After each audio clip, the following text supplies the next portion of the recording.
Member for Richmond North Centre. Thank you, Mr. Speaker. As I listen to my colleagues and members opposite this morning, one thing is abundantly clear. Emission reduction is a goal shared by all members of this House. Steps implemented by the previous government lays the foundation for climate action in this province and programs such as CleanBC. I understand the goal of CleanBC, but I disagree with the implementation. The elimination of the revenue neutrality of the carbon tax was the first mistake. A carbon tax increase that does not allocate all of those funds into emission reduction initiatives is simply another tax to fill government coffers. If you are going to tax on emission, you should be putting every cent of that back into climate initiatives rather than just a portion. The second issue was lowering, and I assume eventually reducing, the clean energy vehicle subsidy to zero. I'm happy to see that there has been some funds allocated to increasing charging stations, but again, more should and must be done. They are taking the money in through taxation, so why is it that not all going to where it needs to go? To that end, I think it's important to highlight original ways that companies are pursuing the goal of decreasing emissions and overall waste reduction. The Richmond Chamber of Commerce recently nominated Layfield, a Richmond-based company, for a Green Business Award.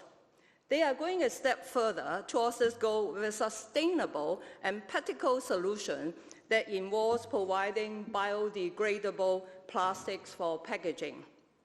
Layfield has partnered with Ocean Wise and the Vancouver Aquarium for the Vortex exhibit that showcases the future of plastics.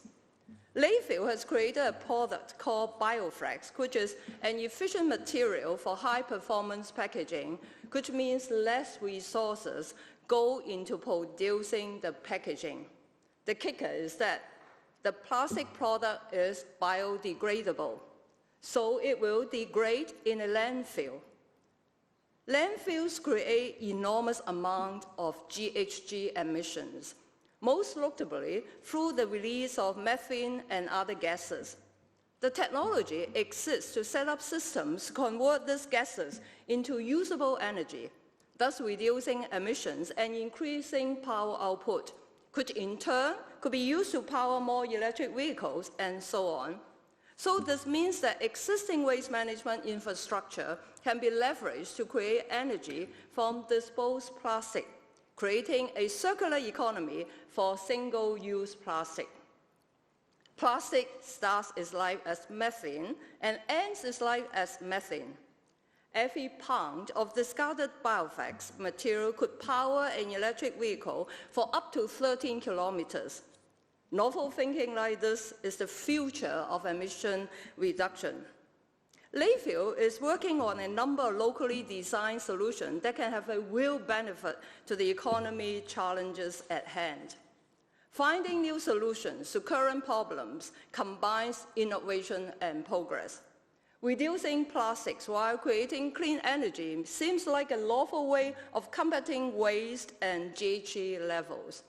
I hope this can serve as an example and reminder that innovation is a cornerstone of climate reduction, and that raising taxes isn't the only beneficial action. I thank you for your time, Mr. Speaker.